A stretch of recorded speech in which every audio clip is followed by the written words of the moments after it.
Hi everyone. My name is Dila. I'm the managing director of Coinvestasi.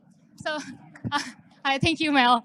So Coinvestasi is actually the biggest crypto cross-platform crypto media in Indonesia. So it's so happy to be here, and I'm just gonna call out these lovely ladies as the panelists. So we have Mayra Santos. Please welcome Mayra to the stage. And then also we have Belinda Lim,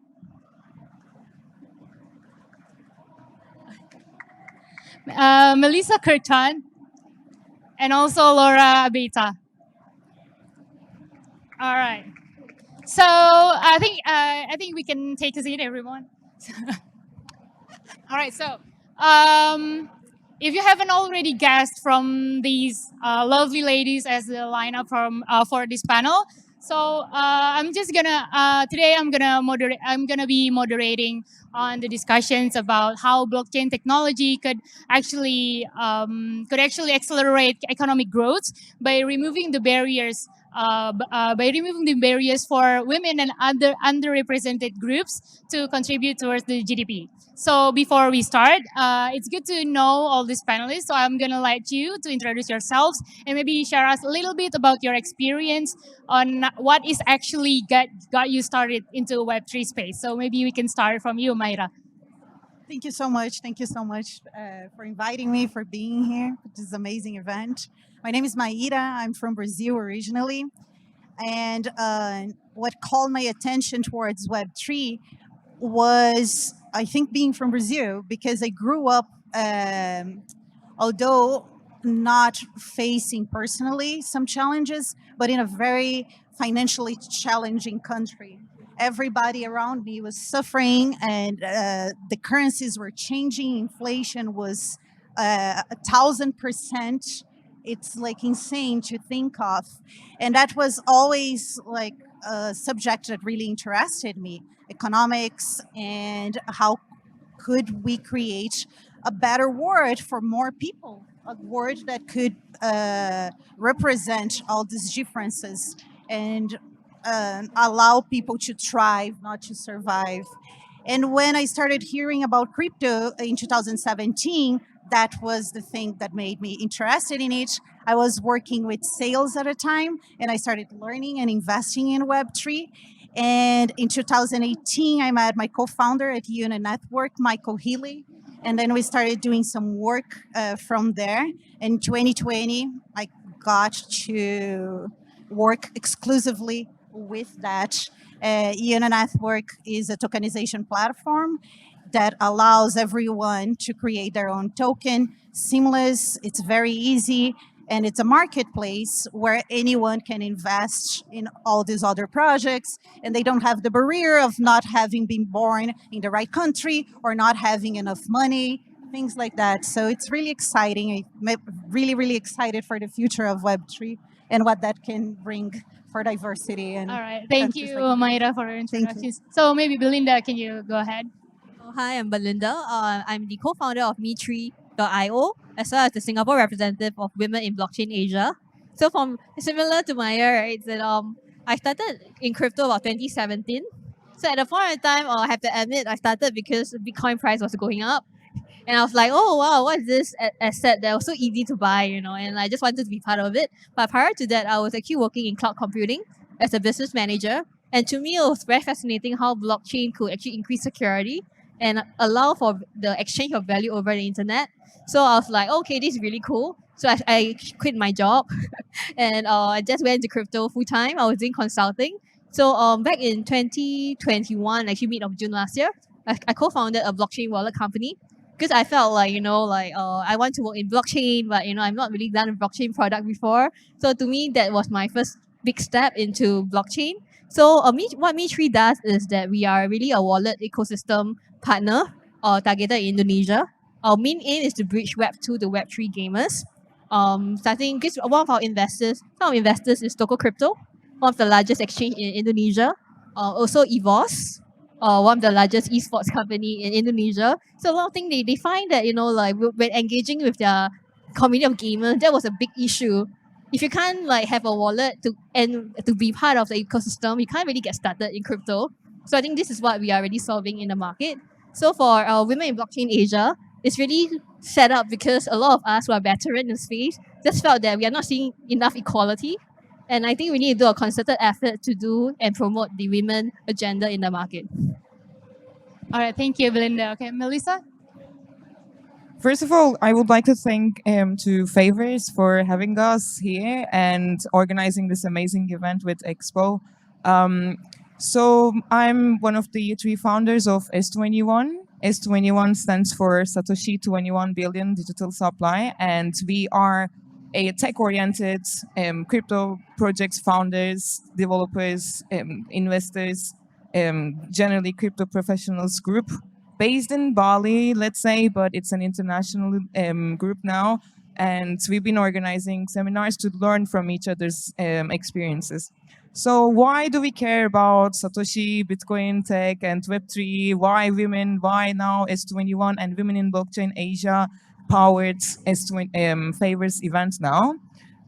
First of all, I'm coming from a country that has a lot of issues around governance, underrepresented groups, problems.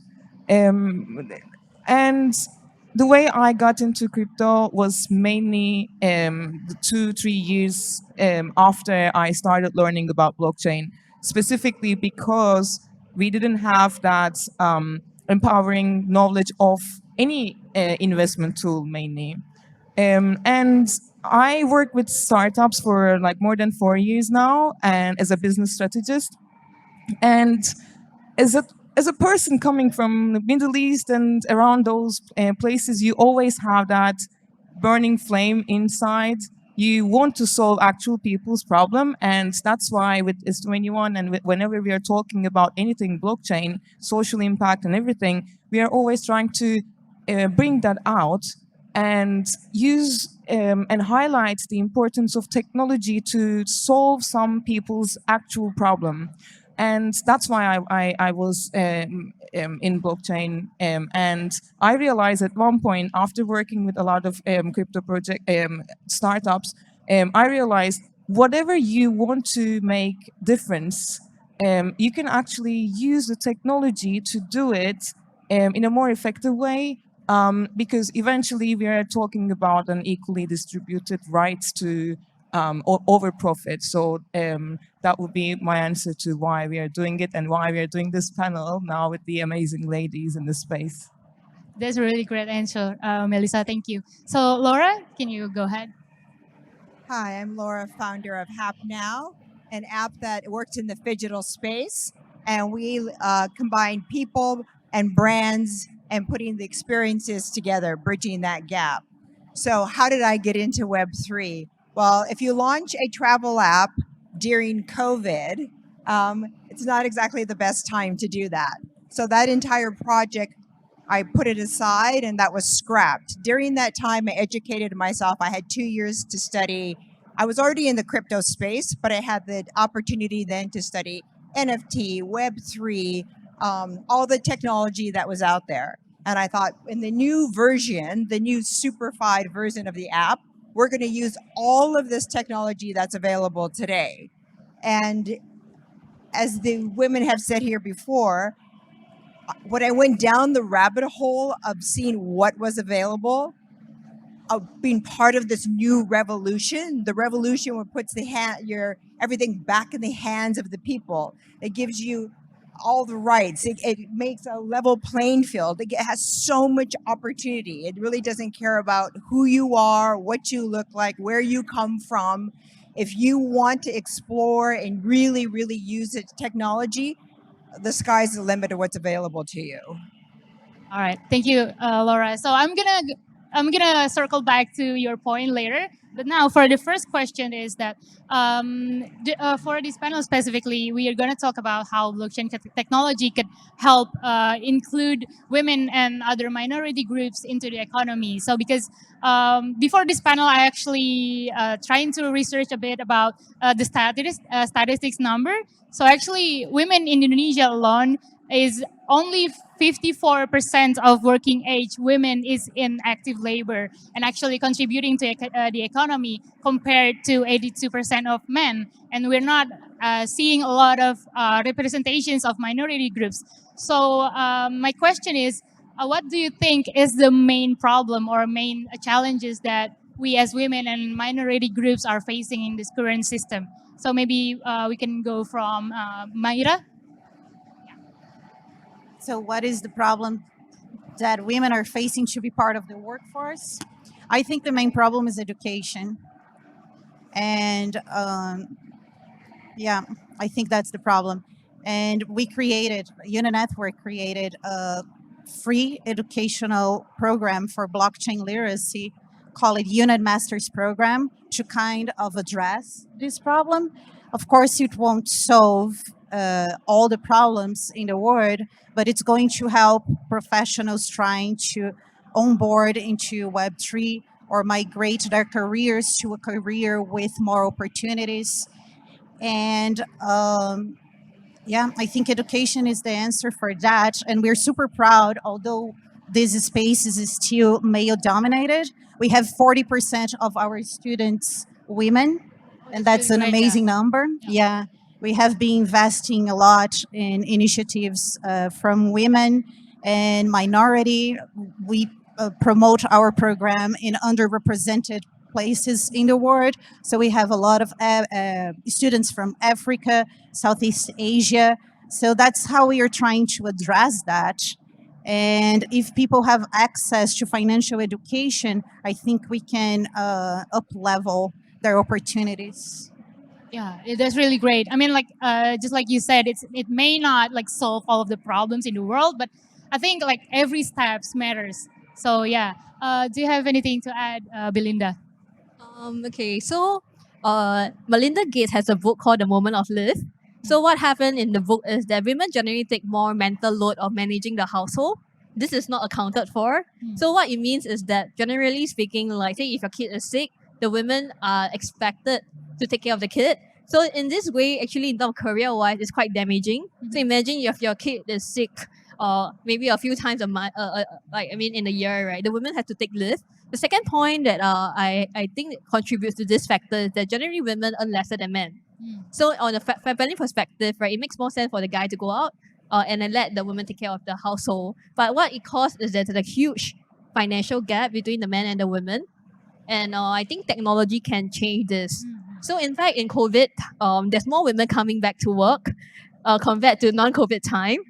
Interestingly, that's because in COVID, a lot of these jobs are made online.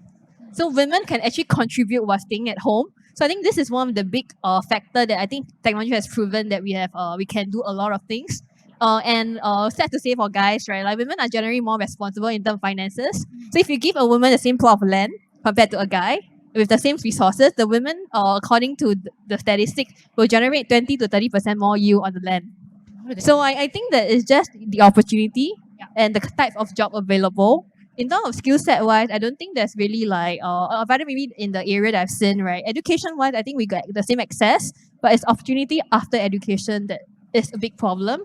And I think with technology and how COVID has changed the working landscape, I'm very optimistic that a lot of this job women can just take it at home. You know, they can be creators, they can be digital marketers, or like start out their own business in a more way easier. Like you can do e-commerce. You don't have to like do a traditional job that you need to go into office. All right. All right. Thank you, Belinda. Melissa? Amazing. Yeah, this is really. I just want to give one example to start with. So yeah, when we're talking about the access gap, like when we don't have equal access to the capital, to the banking systems, we need to understand the actual historical and sociological problems that creates that. Eventually, we are talking about the results, right?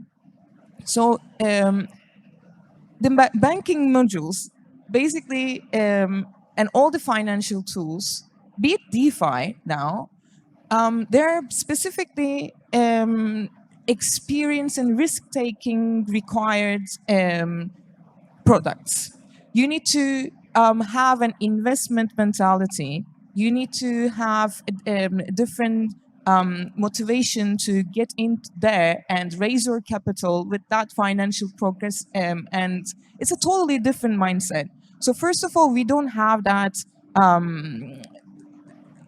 habit. Basically, it's a lack of habit. We are not being raised as women, or most of the underrepresented groups, like in different like people coming from different ethnical backgrounds in even developed countries.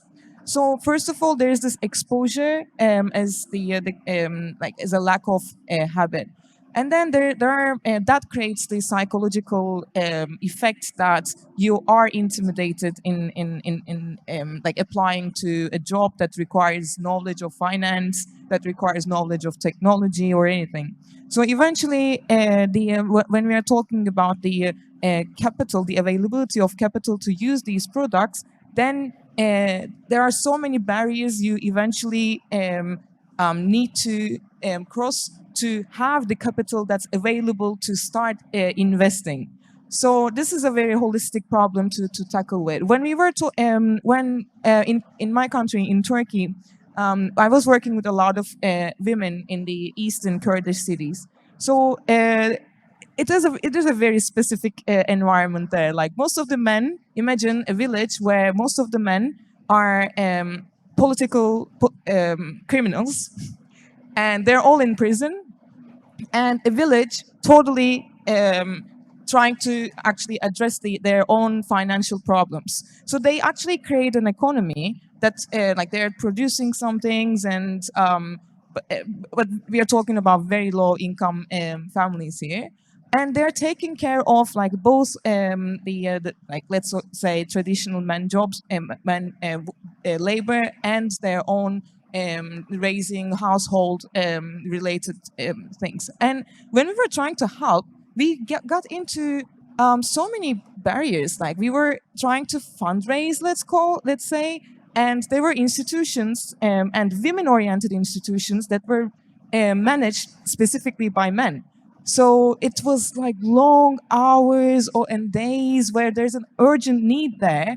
It was impossible to actually do anything effectively because they didn't share the same motivations. So coming to the like how blockchain actually and cryptocurrencies can overcome these obstacles, we can mainly say now you can find anywhere with the same, although you don't speak the same language, or although you are not coming from the same background, the diversity can find its way to get together around the same, like similar problems, and tackle the local problems globally. And that's why blockchain and cryptocurrencies are a good tool for closing the access gap and tackling the diversity issue.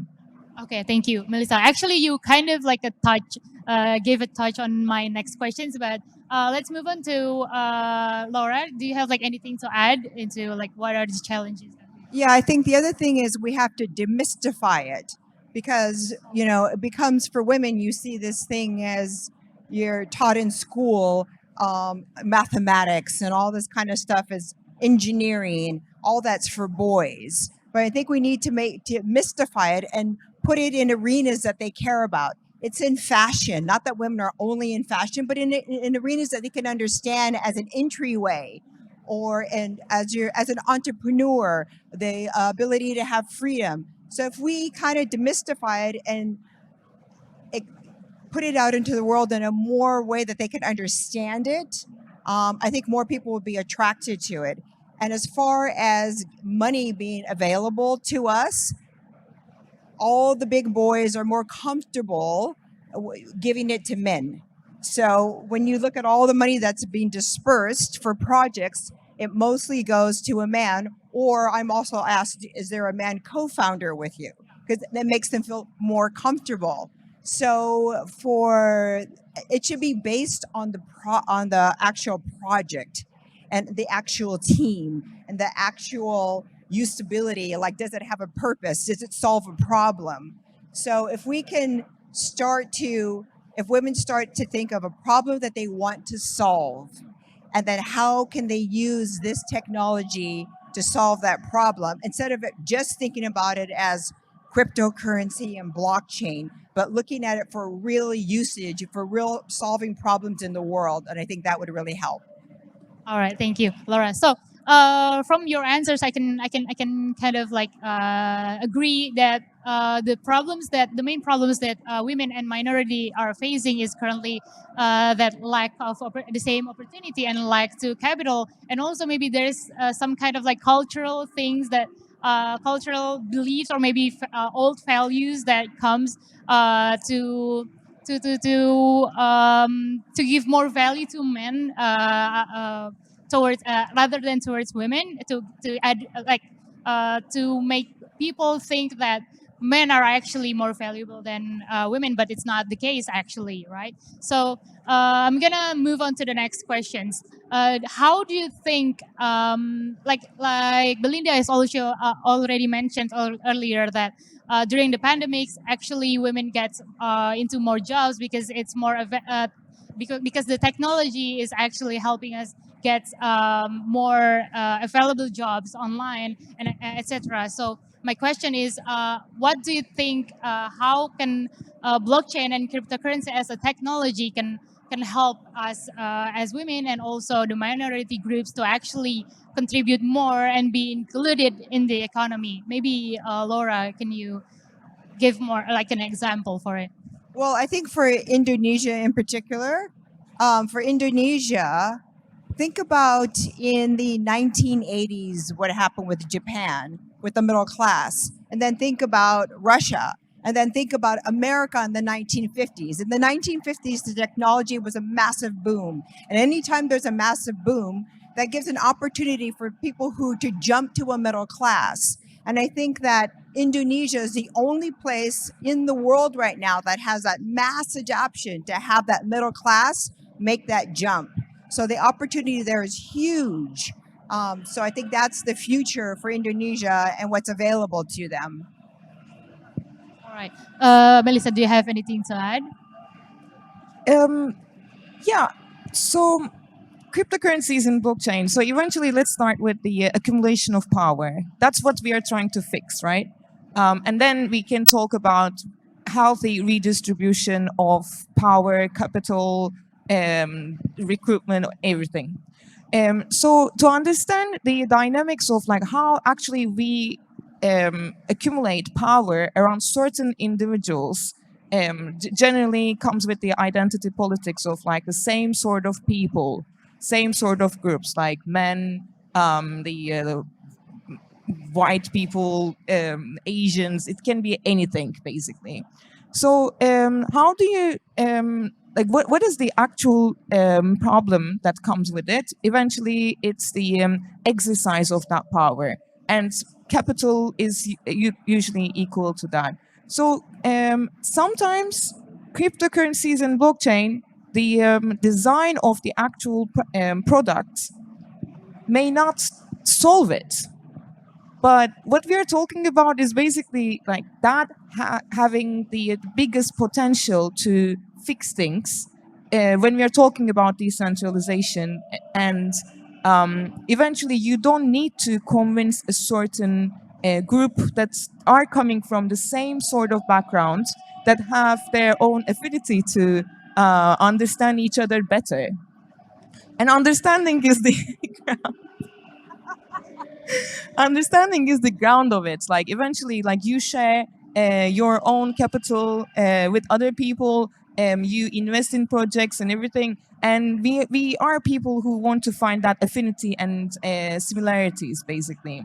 And cryptocurrencies and blockchain comes with that purpose to actually cover the execution in a way that there's no space for that privilege, prejudice or biases. But we need to start with accepting that we are naturally we have biases, and it's okay. Like to accept it, it's okay. And then using the product and the technology to solve that problem, so that we don't use the biases in a way that we favor some people instead of others. It's the best part of it. And then the self-executing smart contracts basically the key for fixing our human weaknesses, eventually to even us as founders or the power holders cannot cheat, for instance. So both sides for the like to use effectively the technology comes also to distribute for mass adoption and also to build better products and use cases. Okay, so do you think that because blockchain technology and cryptocurrency is so big on decentralizations and also like anonymity, do you think it can lessen or reduce the numbers of like biases towards certain ethnic groups? Maybe is that what you The were use saying? of it, yes, but still we need to come up with the healthy tokenomics. We need to come up with if we like, because there are always, like when we are talking about the minorities, underrepresented and repressed groups, there's always a chance to repeat the same cycle. And when you have the power to exercise the same things, that can create the same results for other people. So like we don't want to repeat that for any use of technology eventually, but it has the potential to remove the ground for any prejudice, to bring honesty and transparency into this space, in the financial space, and eventually leverage all financial tools in a way that it serves to redistribution of wealth in a healthier way. Yeah. All right, thank you, Melissa. Do you have anything to add, Belinda? I only have 2 points. I think number one is how to it allows women to make money. So I've seen a lot of new jobs created with blockchain and technology, like crypto and stuff like that. Like for example, you can be a content creator, you can be community manager, you can be anything you want in the space. So that is number one point. You can make a career of it and earn extra money. Second thing is that I think blockchain enables women to keep their assets independently. Or because it's very hard to be independent when you have a shared account, right? So like with wallets, right, you can just keep your coins separate for your own like development. I think it's very important that a woman define herself not just by the family unit, but also by her needs. You need the money for something that could be out of your control in the future. So I'll say that fundamentally, I think these two are the most practical way that the blockchain can assist women now. All right, so it's like giving their power back to women and minority, right? Like, what do you think, Mayra? And I think all the points that those ladies made it, I agree with. There's just one thing. I believe the technology in itself doesn't do the difference. I believe what is going to make the difference for women and for minorities is who is creating, who is behind, who is sitting at the table right now building this new technology. So for this new financial structure that is being created to be different than the one that we have right now, we need women at the table making decisions. We need women founders. We need to help women-led projects.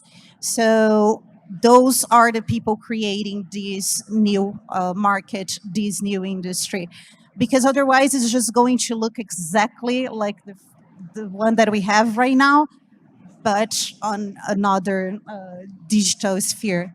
It's not going to change. I think, like we were talking before, each year that women go to school change completely what their life it's going to look like, how many kids they are going to have and in which age they are going to have kids.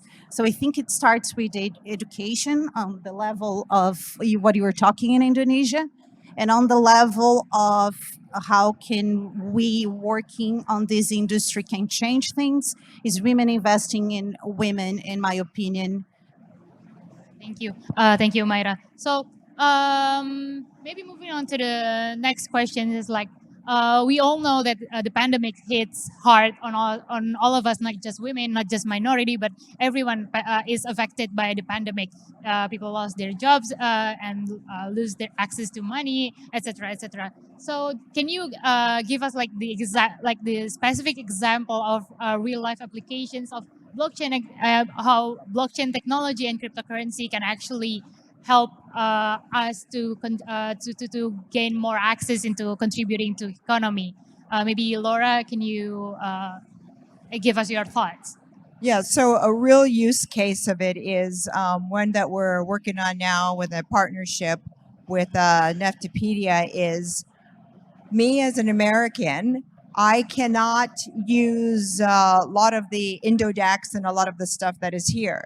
So if I want to change my cryptocurrency, I have to meet someone in a mall and count out cash. Is it like I'm doing a drug deal or something? I have to trust this person, give them my wallet number, and get my cash. So the new technology now that we're using in a real case study is that you're able to take your cryptocurrency in the app, swap it out for IDR, and then go pay for your goods. This happens within moments, and it takes away all of that other stuff. So this is something that's like a game changer, and it changes my life, and it changes anyone who uses it. So I think any business that has this available to them, it's a real game changer to have that ability. So that's like a real use case of something today. All right. So what do you think, Melissa? So I want to actually, because we are based in Bali, I want to use Bali as a use case to build a more resilient economy after COVID. And it actually like showed certain business models like tourism, where in Bali the most of the economy generally based. Um, it's it makes your whole economy dependent on global mobility.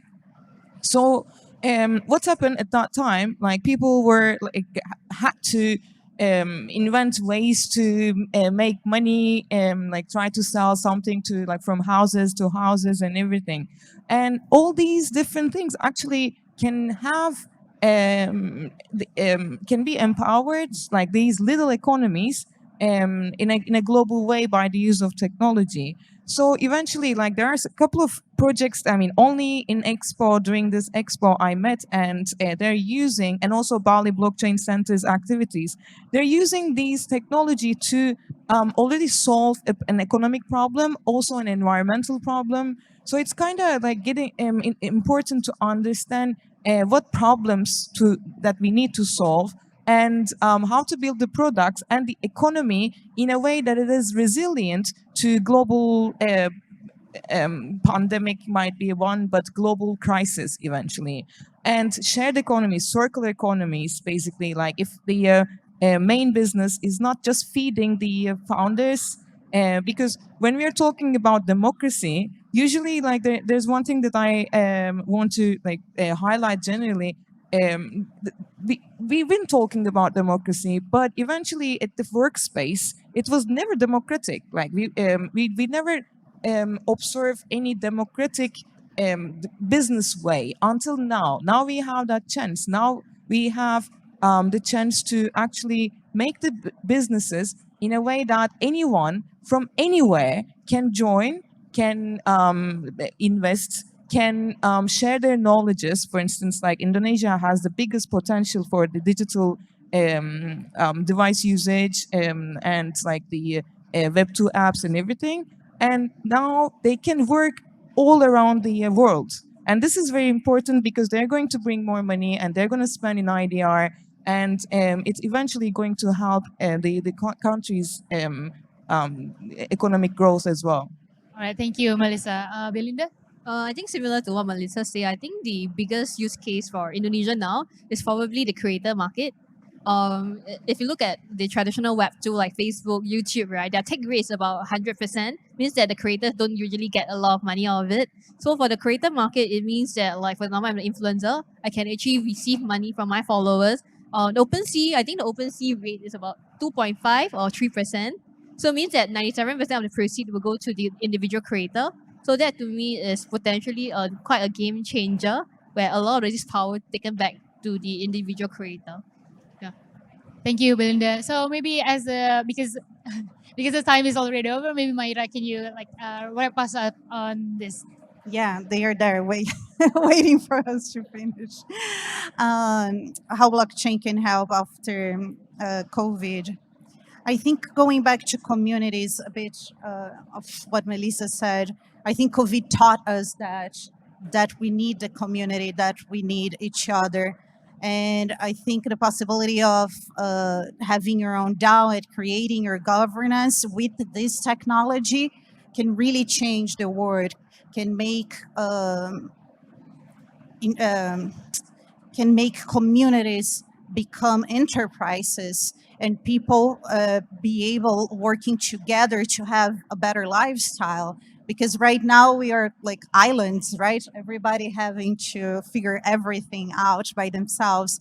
And I think when we start creating more in community, we're going to rise up together. And I think this technology was missing before for something like that to happen, when we thought, oh, democracy is amazing, it's better than kings, right?